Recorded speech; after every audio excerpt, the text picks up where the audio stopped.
नमस्कार साथियों, मैं आज अति महत्वपूर्ण सेशन के साथ आपके सामने पुनः उपस्थित हुआ हूं ताकि आने वाला एग्जाम में आपको अधिक से अधिक मदद मिल सके। जो भी बीपीएससी टीचर एग्जामिनेशन का तैयारी कर रहे हैं दोस्तों, सभी वीडियो आप देखने का प्रयास कीजिएगा। एक एक वीडियो आपके एग्जाम मॉडल तैयार किया गया है। तो पहला क्वेश्चन है, पृथ्वी ग्रह का वह क्षेत्र पृथ्वी ग्रह का वह क्षेत्र जहां जीवन मौजूद है उसे क्या कहा जाता है? पृथ्वी ग्रह का वह क्षेत्र जहां जीवन मौजूद है उसे क्या कहा जाता है? तो उसको जो है जैव मंडल कहा जाता है दोस्तों। उसको क्या कहा जाता है? जैव मंडल कहा जाता है। ऑप्शन क्या हो जाएगा? ऑप्शन सी हो जाएगा। क्लियर? तो पृथ्वी का जो ग्रह है, पृथ्वी जो ग्रह है, वो जहां पर वह क्षेत्र जहां जीवन मौजूद है, जैसे हम लोग जहां पर रह रहे हैं उसको क्या बोलते हैं? जैव मंडल बोलते हैं। क्लियर हो गया होगा? नेक्स्ट क्वेश्चन देखते हैं। जो तिरंगा झंडा स्टुअर्ट गार्ड में मैडम, देखिए मैडम होगा या मेडल लिख दिया है, मैडम मैडम भीखाजी कामा ने फहराया था।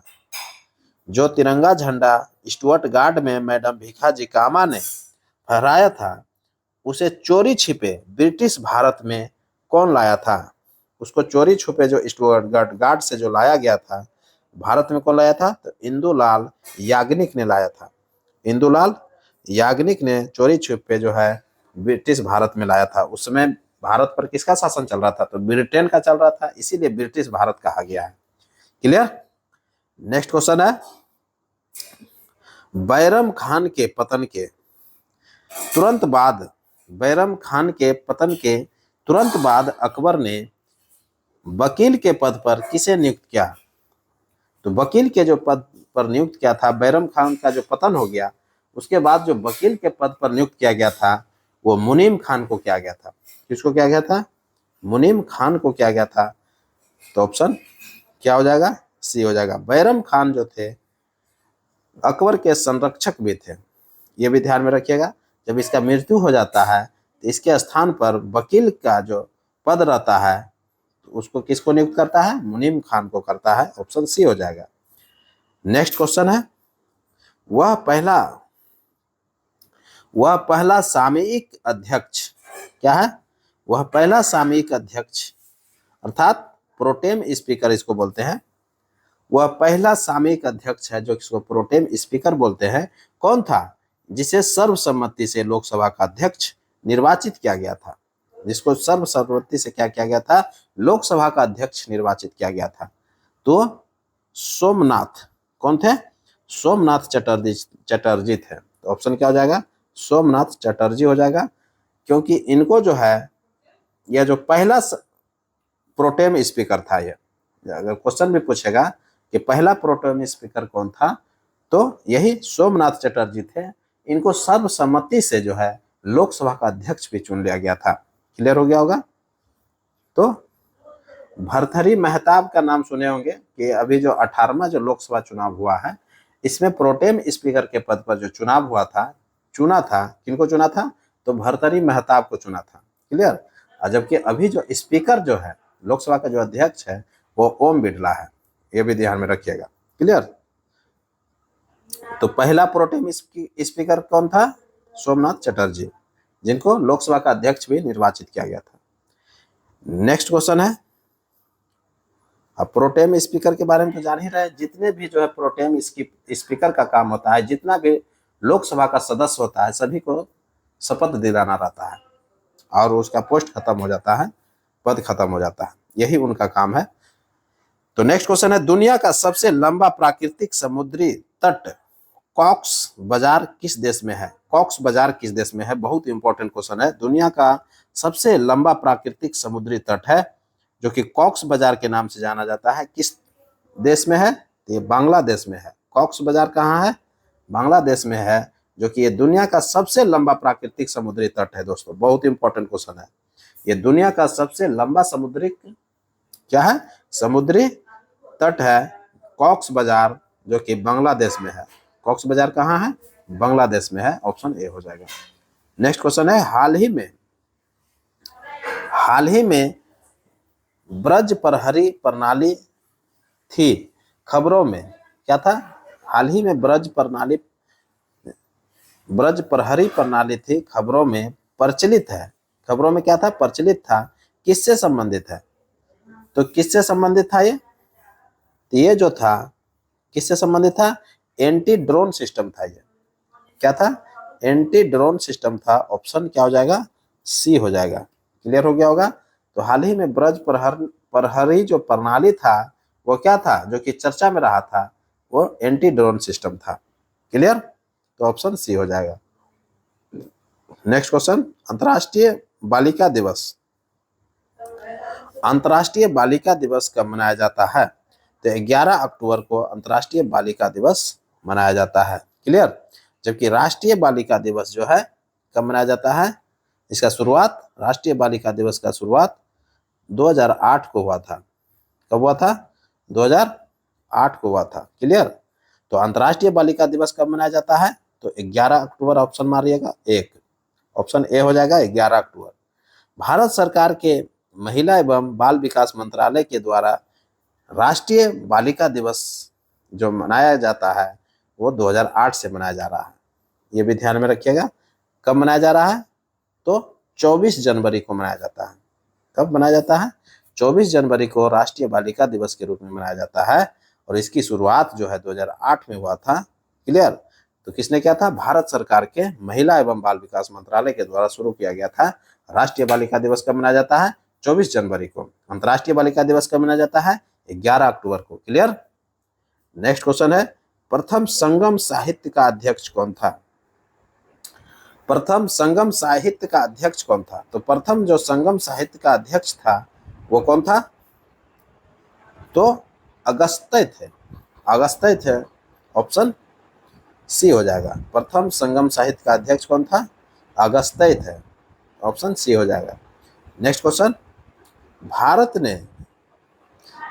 ने युद्धपोत कृपान किस देश को दिया है? भारत ने युद्धपोत जो कृपान था वो गिफ्ट में दिया है। किसको दे दिया है? तो वियतनाम को दिया है। ऑप्शन क्या हो जाएगा? ए हो जाएगा। क्लियर? नेक्स्ट क्वेश्चन है, western blast test. Western blast test किस रोग की जांच के लिए होता है? तो HIV के जो है जांच किया जाता है इसमें। ऑप्शन सी हो जाएगा। वेस्टर्न ब्लास्ट रोग जो है, वेस्टर्न ब्लास्ट रोग किस रोग की जांच के लिए होता है? तो HIV रोग के लिए जांच होता है। क्लियर? तो ऑप्शन सी हो जाएगा। नेक्स्ट क्वेश्चन है, सोने की बीमारी रोग जो होता है, सोने का जो बीमारी हो जाता है, आप देखिएगा मनुष्य जो है कई घंटों तक जो है बार बार सोने का आदत बन जाता है, तो वो सोने का बीमारी हो जाता है। ये किसका वाहक है? तो सीसी मक्खी होता है। ये जो मच्छर होता है सीसी मक्खी के कारण जो है ये बीमारी होता है। क्लियर? ऑप्शन ए हो जाएगा। नेक्स्ट क्वेश्चन है, T20 एशिया कप। क्या है? T20 एशिया कप 2025 का मेजबानी कौन करेगा? T20 जो एशिया कप होगा 2025 में, इसका मेजबानी कौन करेगा?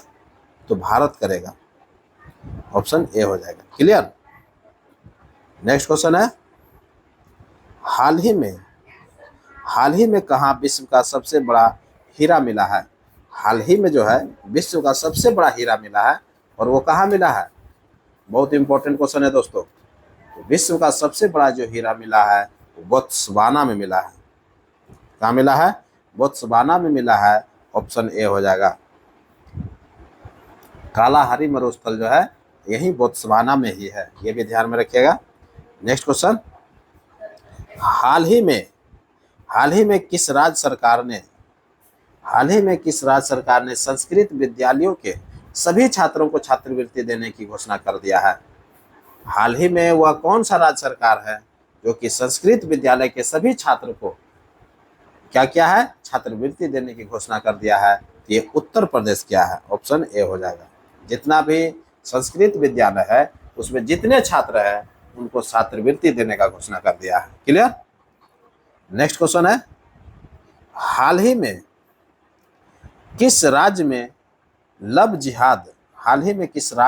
जिहाद के दोषी को उम्र कैद की सजा दी जाएगी?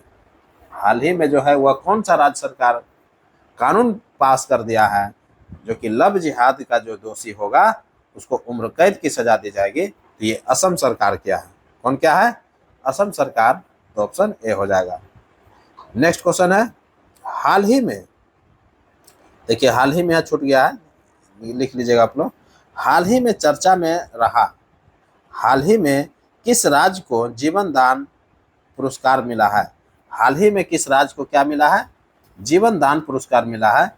तो आंध्र प्रदेश को मिला है दोस्तों। बहुत इंपॉर्टेंट क्वेश्चन है। क्वेश्चन भी पूछेगा कि जीवन दान पुरस्कार जो है किस राज्य को मिला है? तो आंध्र प्रदेश को मिला है। नेक्स्ट क्वेश्चन है, हाल ही में चर्चा में रहा शब्द, देखिए शब्द की चर्चा आ गया। हाल ही में चर्चा में रहा शब्द अब्राहम एकॉर्ड का संबंध किस देश से है? अब्राहम एकॉर्ड का जो संबंध है वो इजराइल एवं ईरान से संबंध है। इजराइल एवं ईरान से संबंध है। ऑप्शन क्या हो जाएगा? ऑप्शन बी हो जाएगा। क्लियर? अब्राहम एकॉर्ड हो जाएगा। अवार्ड लिख दिया है, एक अकॉर्ड कर लीजिएगा, अब्राहम एकॉर्ड। ये बहुत ही इंपॉर्टेंट क्वेश्चन है। अब्राहम एकॉर्ड जो शब्द चर्चा में रहा है, अब्राहम एकॉर्ड में क्या हुआ था कि इजराइल और ईरान के बीच में दोस्ती कराया गया था, जो कि अभी जो है इजराइल और ईरान के बीच में जो है क्या है, कन्फ्लिक्ट चल रहा है, अर्थात दुश्मनी चलने लगा है। क्लियर? तो अब्राहम अकॉर्ड जो था किसके संबंध में था? इजराइल और ईरान के संबंध में था। ऑप्शन बी हो जाएगा। नेक्स्ट क्वेश्चन है, हाल ही में किस विश्वविद्यालय में, हाल ही में किस विश्वविद्यालय ने सुरक्षा के लिए उन्नत साइनाइड क्या है, उन्नत साइनाइड सेंसर विकसित किया है? हाल ही में किस विश्वविद्यालय ने सुरक्षा के लिए उन्नत साइनाइड सेंसर विकसित किया है? तो केरल यूनिवर्सिटी ने किया है। किसने किया है? केरल यूनिवर्सिटी ने किया। क्या क्या है? सुरक्षा के लिए उन्नत, देखिए उन्नत लिखा दिया है, उन्नत हो जाएगा, उन्नत साइनाइड सेंसर विकसित किया है। तो उन्नत साइनाइड सेंसर जो विकसित किया है वो केरल विश्वविद्यालय किया है। ऑप्शन ए हो जाएगा। नेक्स्ट क्वेश्चन है, हाल ही में जारी उच्च शिक्षा संस्थानों की राष्ट्रीय रैंकिंग में कौन शीर्ष पर रहा है? तो कौन शीर्ष पर रहा है? तो आईआईटी मद्रास रहा है। कौन रहा है? आईआईटी मद्रास रहा है। ऑप्शन ए हो जाएगा। हाल ही में जो जारी उच्च शिक्षा संस्थान का रैंकिंग, राष्ट्रीय रैंकिंग जारी किया है, इसमें 1 नंबर पर जो है वो आईआईटी मद्रास रहा है, ध्यान रखिएगा। क्लियर? नेक्स्ट क्वेश्चन है, हाल ही में डब्ल्यूएचओ ने विश्व पारंपरिक चिकित्सा केंद्र हेतु किस देश के साथ समझौता किया है? हाल ही में डब्ल्यूएचओ ने हो जाएगा, ने विश्व में पारंपरिक चिकित्सा केंद्र हेतु किस देश के साथ समझौता किया है? तो भारत के साथ समझौता किया है। किसके साथ समझौता किया है? डब्ल्यूएचओ ने विश्व पारंपरिक चिकित्सा केंद्र हेतु जो है भारत के साथ क्या है, समझौता किया है। कौन किया है? डब्ल्यूएचओ ने किया है। क्लियर? नेक्स्ट क्वेश्चन है, हाल ही में 5 वर्ष की उम्र में माउंट किलिमंजारो पर चढ़ने का नया रिकॉर्ड, देखिए बहुत इंपॉर्टेंट क्वेश्चन है। हाल ही में 5 वर्ष की उम्र में जो है माउंट किलिमंजारो पर चढ़ने का नया रिकॉर्ड बनाया है। तो किसने बनाया है? तो तेगवीर सिंह ने बनाया है। किसने बनाया है? तेगवीर सिंह ने बनाया है। ये बहुत इंपॉर्टेंट हो जाता है। हाल ही में 5 वर्ष की उम्र में माउंट किलिमंजारो पर चढ़ गया है। तो माउंट किलिमंजारो पर चढ़ने का एक नया रिकॉर्ड बनाया है। तो किसने बनाया है? तेगवीर सिंह ने बनाया है। ऑप्शन ए हो जाएगा। क्लियर? नेक्स्ट क्वेश्चन है, मानव नेत्र में उपस्थित रेटिना में रंगों में विभेद के लिए उपस्थित होता है। मानव नेत्र में जो उपस्थित रेटिना होता है वह रंगों में विभेद करने के लिए उपस्थित होता है। तो उसमें जो है क्या उपस्थित रहता है जो कि रंग को विभेद करता है? तो कॉन्स के कारण। किसके कारण? कॉन्स के कारण। ऑप्शन बी हो जाएगा। क्लियर? नेक्स्ट क्वेश्चन है, कौन मंदाकिनी नदी के किनारे अवस्थित नहीं है? देखिए अवस्थित नहीं की चर्चा कर लिया है, अर्थात आपको मंदाकिनी नदी के किनारे जो है जो जो अवस्थित है उसके बारे में हम लोग जानेंगे पहले। तो मंदाकिनी नदी के किनारे जो है रामबाड़ा अवस्थित है, गुप्त काशी अवस्थित है, गौरी कुंड अवस्थित है। इन सभी जो है जगह जो है अवस्थित है कहाँ पर? मंदाकिनी नदी के किनारे। कौन कौन है? रामबाड़ा है, गुप्त काशी है, गौरी कुंड है। ये रामबाड़ा जो है ये मंदाकिनी नदी के किनारे अवस्थित है, क्लियर है। गुप्त काशी जो है ये भी अवस्थित है और गौरी कुंड जो है ये भी अवस्थित है। अर्थात गोविंद घाट जो है ये नहीं है। तो आंसर क्या हो जाएगा? गोविंद घाट हो जाएगा। तो ऑप्शन क्या हो जाएगा? ऑप्शन बी हो जाएगा, क्लियर। मंदाकिनी नदी के किनारे कौन अवस्थित नहीं है? तो गोविंद घाट हो जाएगा, क्योंकि गुप्त काशी, गौरी कुंड और रामबाड़ा जो है ये मंदाकिनी नदी के किनारे है, क्लियर। नेक्स्ट क्वेश्चन है, कौन अकबर का सलाहकार था? कौन अकबर का सलाहकार था जिसे अक्सर अकबर के दरबार की गृह मंत्री के रूप में जाना जाता था? तो अकबर के जो सलाहकार थे जिनको गृह मंत्री के रूप में जाना जाता था उसको मुल्ला दो प्याजा के रूप में जाना गया है। तो ऑप्शन कौन हो जाएगा? ऑप्शन सी हो जाएगा। मुल्ला दो प्याजा जो थे अकबर के गृह मंत्री थे, जो कि अकबर के सलाहकार के रूप में भी कार्य करते थे, क्लियर। जबकि राजा टोडरमल जो थे वित्त मंत्री थे। अकबर का जो वित्त मंत्री था वो राजा टोडरमल थे, और जबकि धार्मिक मंत्री जो थे फकीर अजियो आओ दिन थे। क्या थे? फकीर अजियो दिन थे, जो कि धार्मिक मंत्री थे। तो क्लियर हो गया होगा, ये धार्मिक मंत्री हो जाएगा। राजा टोडरमल जो है ये वित्त मंत्री थे, जबकि मुल्ला दो प्याजा जो थे ये गृह मंत्री थे। ये ध्यान में रखिएगा, ये अकबर के बारे में चर्चा हो रहा था। ये बहुत इंपॉर्टेंट हो जाता है क्वेश्चन के लिए, क्योंकि अगर एक भी मंत्री अगर पूछ देता है तो आपको एक क्वेश्चन आपको जरूर देगा, क्लियर। तो ऑप्शन क्या हो जाएगा? अकबर के दरबार के गृह मंत्री के रूप में जाना जाता है मुल्ला दो प्याजा को, क्लियर। नेक्स्ट क्वेश्चन है, भारत की जनगणना 2011 के अनुसार किस राज्य का नगरीय जनसंख्या का अनुपात सर्वाधिक है? नगरीय जनसंख्या जो अनुपात है सर्वाधिक वो गोवा का है। गोवा में जो है सर्वाधिक नगरीय जनसंख्या है। तो सर्वाधिक आबादी वाला जो राज्य है वो कौन है? सर्वाधिक आबादी वाला जो राज्य है उत्तर प्रदेश है, महाराष्ट्र है और बिहार है, क्लियर। सबसे ज्यादा जनसंख्या कहाँ का है? उत्तर प्रदेश का है। उसके बाद कहाँ का है? महाराष्ट्र का है। उसके बाद जो है बिहार का है, क्लियर। तो ये ध्यान में रखिएगा। नेक्स्ट क्वेश्चन है, निम्न कथन में से कौन सत्य है? एक एक कथन के बारे में हम लोग चर्चा करेंगे और सभी कथन के बारे में हम लोग डिस्कस भी करेंगे। तो पहला कथन है, मानक जनगणना परिभाषा के अनुसार मुख्य श्रमिक वह व्यक्ति है जो एक वर्ष में कम से कम 183 दिन कार्य करता है। बहुत इंपॉर्टेंट ये ऑप्शन है, कह रहा है कि मानव जनगणना परिभाषा के अनुसार जो मुख्य श्रमिक व्यक्ति है वह व्यक्ति है जो कि एक वर्ष में कम से कम वो 183 दिन कार्य करता है। ये बिल्कुल सत्य है दोस्तों, क्लियर। ऑप्शन ए क्या है? सत्य है।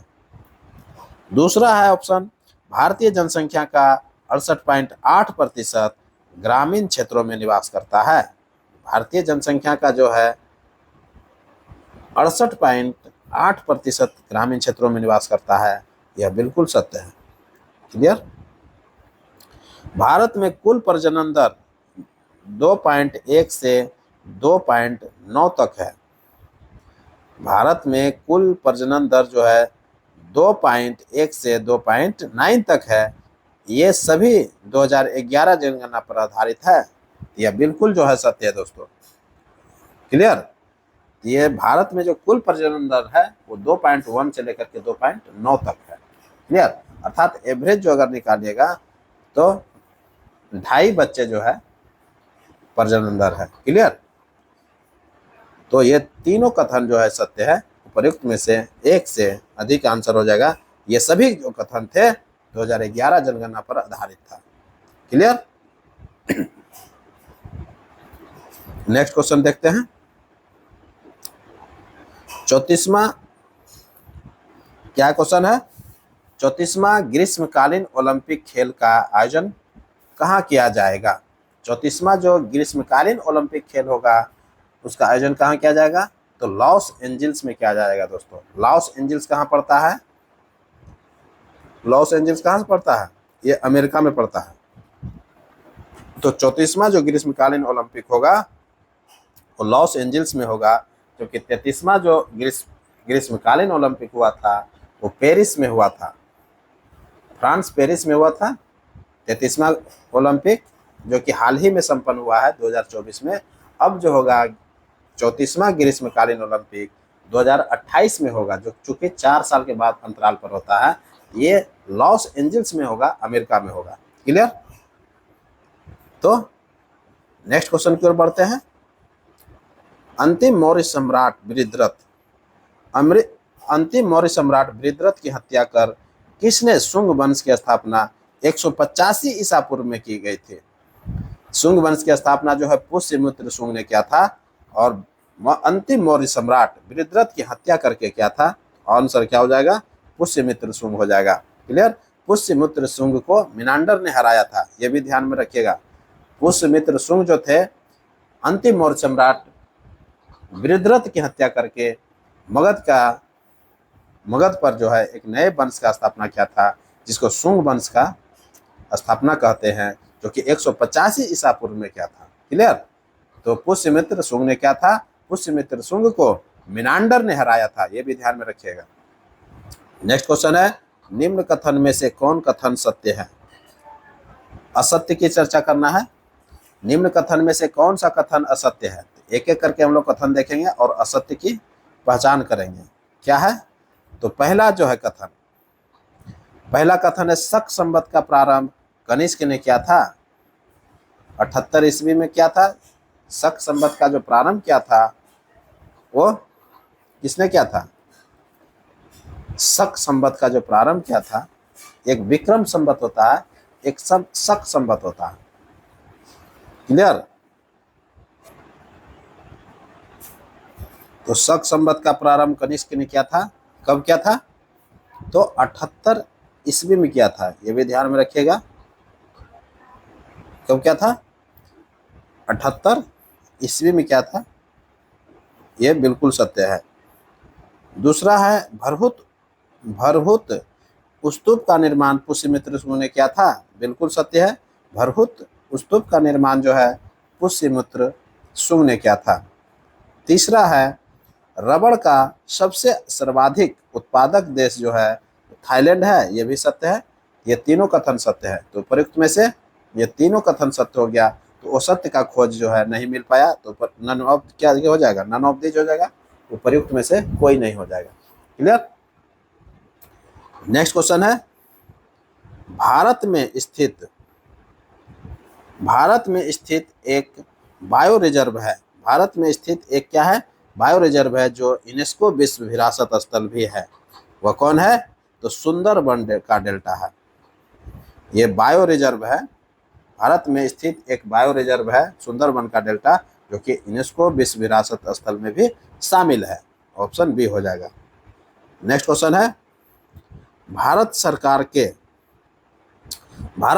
के अर्ध संघीय रूप का प्रावधान कहाँ से लिया गया था? तो अर्ध संघीय रूप का जो प्रावधान लिया गया था वो कनाडा से लिया गया था। कहाँ से लिया गया था? कनाडा से लिया गया था। ऑप्शन ए हो जाएगा।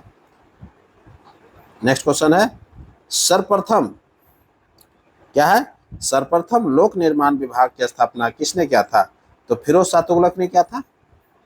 सर्वप्रथम जो लोक निर्माण विभाग का स्थापना किया था वो फिरोज शाह तुगलक ने किया था, अर्थात FST ने किया था। ऑप्शन ए हो जाएगा। नेक्स्ट क्वेश्चन है,